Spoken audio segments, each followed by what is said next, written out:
Hello once again and welcome back to the Tournament of the Old World, the preliminary Tournament of the Old World round. We've got the final Skaven round and we've got Jeff the Ref who's sporting his red and blue colours once again as he tells us that things are indeed a go-go. And here we are in I believe it's an Ogre Mountain Pass themed battle here between our two finalists, Tretch Craventail on the left and Deathmaster Snikch on the right. We'll have a look at Deathmaster's force first, which is, again, an interesting, varied little formation. So his front line consists of some clan rats with spears. Good, handy frontline unit, dependable. His heavy infantry and his storm vermins with shields, you can see, very heavily armoured, well equipped. Some of the best shock infantry available to the Skaven. Then we have a unit of Skaven slaves. Good. Good unit for absorbing casualties, basically a meat shield. Then there's a unit of Rat Ogres. My opinion, they're a fun unit, visually. Don't seem to have been bringing in the results that I would have expected of them. And then there's another Skaven Slave unit, this time equipped with spears. They've got a lot to fight for. This time, it's a sandwich. Now, in the middle line, we've got a unit of Poison Wing Globadiers. These have been very, very useful, effective frontline units for the Skaven armies in this series so far. Then this unit of Warp Grinders. Now this is an interesting unit. It's generally used in an anti-wall capability for sieges. They basically just run up to the walls of the gates and just drill through them and destroy them that way. So it'll be interesting to see what effect they're going to have here on the front line. Then we've got the Deathmaster himself. As you can see, he's equipped with 3 separate warp blades. Even his tail is carrying one. Rather detailed and effective looking character there. Some Skaven Slave Slingers, just a nice bit of ranged penalty damage. And then something a bit more mechanical on his side, he's got a unit of Doom Flayers. We've seen these once before, they didn't perform particularly well, so this could be their chance to redeem themselves. And the back line includes a unit of Death Runners. These are a high damage dual sword infantry, which means they can do a lot of damage very quickly, they just lack numbers. And finally, rounding out the Deathmaster's forces is a unit of Night Runners with slings. We've seen these in the previous battle, and they didn't do particularly well for Tretch, but we'll see how they do for Deathmaster. Now, Tretch's force is a little bit more compact, but no less effective. He has his own unit of Storm Vermin with sword and shields. He has another frontline unit of Clan Rats. He himself there at the front with his Trident Claw Spear and his sort of, I don't know what that is. I guess he's a dual spear infantry. We've got another unit of Storm Vermin, this time equipped with halberds. Anyone who's played Vermintide will have encountered these and probably hate fighting them.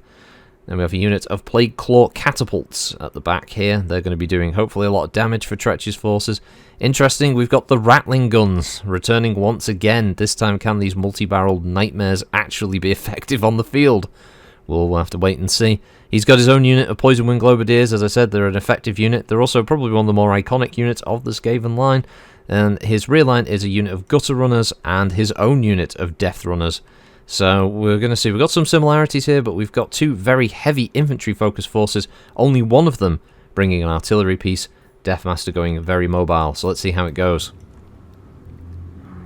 Both sides wasting no time in charging into the center of the map, which is basically a very shallow valley here, as they're going to get... basically, it's going to channel both forces into each other. It's going to be a very vicious, very sharp fight. Can't say words. Here we go. Clan Rats charging in. We can also... This one's a bit more visually easier to pick out who's fighting who as well, because we've got white on one side, black on the other. You see the Storm Vermin got their shields up, protecting themselves from any incoming range fire. We can actually see that the Rattling Gunners... Oh, there we go, they're opening fire. It's quite a visual. They do look great when they start firing, the little Rattling Gunners.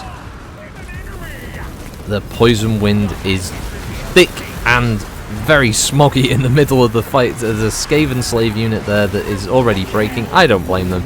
There's tons of explosions, lots of effects going on. My frame rate was dying. And we can still see that the Poison Wing Globadiers, they are a bit of a double-edged sword for both sides, because of course any unit hit by the Poison Wind will, whether it be friend or foe, will be affected. So it does have a bit of a knock-on effect on your own infantry if they're already engaged. So if you're using them yourself, just make sure that they're engaging first, hitting the enemy before they engage your troops in melee combat, so then you're not poisoning your own boys and doing damage over time. Now the Rattling Gunners are actually not doing a bad job here. They seem to be focusing their targets. They're starting to take some return fire though, as I believe the Night Runners or the Skaven Slave Slingers are starting to focus them down. They're taking some casualties. They do have a few ranks on them already though. We can see that this fight is all over the place, but it's looking like Deathmaster's forces have got the upper hand at the moment. But as we saw with the last battle between Skrolk and Tretch, that can easily turn. It was a back and forth fight, and he does have those Plague Claw catapults, which I'm assuming they've got no shortage of targets. I'm just wondering what it is that they're waiting for before they fire again. We've got the Rat Ogres occupied over here alongside the Poison Wind and the Warp Grinders. And the Warp Grinders, they just seem to literally just jump in and drill people to death. Well, it seems like an effective strategy. It seems to be killing Storm Vermin. We've got some Skaven Slaver Spears, we've got some reinforcements charging in, some more Skaven Slaves. Getting involved, those Storm Vermin are holding up the entire right flank of Deathmaster's forces. The Deathmaster himself is charging in and also engaging a Storm Vermin's sword and shield. We can see that Tretch's Poison Wing Globadiers have rallied, are coming back into the fight, as are the Gutter Runners. It's a nasty little fight up ahead. The Rattling Gunners, for some reason now, are involved in the melee. I'm not sure why they've chosen to get involved here. It's not going to end well for them. They're getting murdered by the Doomflayers. You see those murder scooters just spinning up their blades, getting ready, and oh, it's absolutely nasty. The numbers are starting to tick away for both sides. Well, the Plague Claw catapults are finally raining death down again, or at least that's what I'm assuming Tretch would hope for. Tretch is in the middle of the fight though. He's trying to rally his troops, trying to keep them up. This is for the spot in the Grand Tournament to represent all of Skaven kind, and it's slipping away from him. Rat tail by rat tail. The Rat Ogres are just charging through as the Warp, the Clan Rats, sorry, and the Rattling Gunners are fleeing, chased down by the much faster units of the Doomflayers. That's not going to end well for them there. Over on the right flank, though, the Warp Grinders have been broken, as have the Night Runners. The Storm Vermin held, but it's not going to last long, as Deathmaster himself is going to charge in. He's going to start tearing through that Storm Vermin unit. But, I mean, hats off to them. They held off several infantry units alone, managing to hold up its entire right flank. And Tretch is actually managing to rout a couple of the weaker units himself. He's running off the Clan Rats with spears there, and the Death Runners themselves, who are very tired. They've taken a lot of damage, and they're getting their tails handed to them, let's say, by the Storm Vermin with sword and shield as they are fleeing the field. This is now back and forth. This is exactly what I was talking about with Tretch. He's lucky. He's capable of turning things just when it looks the bleakest for him. And he may he may just do it again. He may actually be able to turn this fight around and pull out a victory. But where's Tretch going? Oh, Tretch he's trying to run off to protect the Plague Claw catapults that are being, they're being squished. The Rat Ogres are having their horrible dirty way with them. As you just saw, like a fountain of blood spray out from some of the crew as they're just every punch. It's like One Punch Man, but it's One Punch Rat. As it's just every single time one of them slaps, there's just gore everywhere. Tretch is now involved. He will probably run off the Rat Ogres pretty easily, though, I imagine. But now things are turned in the middle again. You look away for 1 second, the battle has just flipped. It's like a coin. And now all of his troops, and that's it. That's it. The victory has been achieved. A Pyrrhic won, but Deathmaster Snikch has won the battle. So let's go to the post-battle stats as Deathmaster Snikch takes the field and he goes through to the Grand Tournament of the Old World. So, Deathmaster Snikch, he brought 1,105 nasty little rat people with him. 648 of them died on the field, 457 of them remained, compared to Tretch's force of 809, who lost 471, leaving 338 on the field. Both sides had relatively even number of troops left. That is only like a few good hits from a big unit or a lord that would really turn those numbers around. This really did. I think this was a knife-edge battle. So as we can see, Deathmaster Snikch doing very well. 102 kills for himself. His Skaven Slaves got 9. His Spear Skaven Slaves got 15. His Warp Grinders, 48. Yeah, I'll give it to him. 48 is pretty good.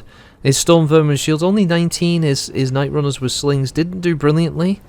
His Poison Wind Globadier has also only got 12. His, let's see, his Doomflayer's got 41, which is pretty good. His Rat Ogres were the runaway success here, 109. The MVP, the most valued player on the field, or I should call it the MVK, the most valued killers on the field of this one was the Rat Ogres. His Death Runner's doing a respectable 51 kills, followed by the Clan Rats with Spears and the Skaven Slave Slingers with 10 each.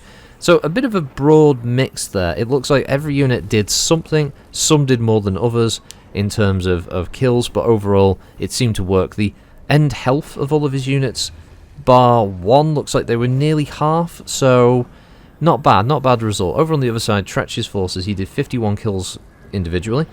His Stormburn with halberds, which we saw, they held that entire right flank, 165 kills, over 11,000 accumulated damage.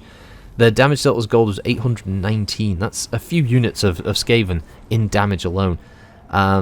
Most valued killer for the Tretch force right there. After that, there was the Stormburn with Sword and Shield at 53. His own Poison Wind did 44, much better than Deathmaster's at 12. His Gutter Runners, 2 kills. Pretty poor performance there. The Rattling Gunners, again, poor performance, 17. They could have mowed through those infantry, but for some reason they got involved in the fight. Blade Claw Catapults were a close second in kills, 142, and his Death Runners did 109 compared to 51 on Deathmaster's side. And finally his Clan Rats did 45. I would say overall, Tretch's force were better. They definitely had more kills, but clearly the chain of events there and what happened with regards to the knock-on effect of certain units fleeing the field had a knock-on with the morale of his units, and there was just, I think there was a constant ebb and flow of some of his troops were coming in, others were then breaking and fleeing the field, whereas Deathmaster's forces generally held the field long enough that they didn't have to worry about rallying and coming back into the fight, and ultimately that's what allowed them to pull victory out the bag on this one. Unfortunate loss for Tretch, who had some very good fights in this series, and yeah, he fell at the final hurdle, but Deathmaster Snikch, 2 very confident victories there, and he'll be going through into the final. So that's it for the Skaven. We now know who's the victor, and we'll see who it is for the next one. But until then, have a good one, everybody. Thanks for watching. I'll catch you all next time. Bye bye.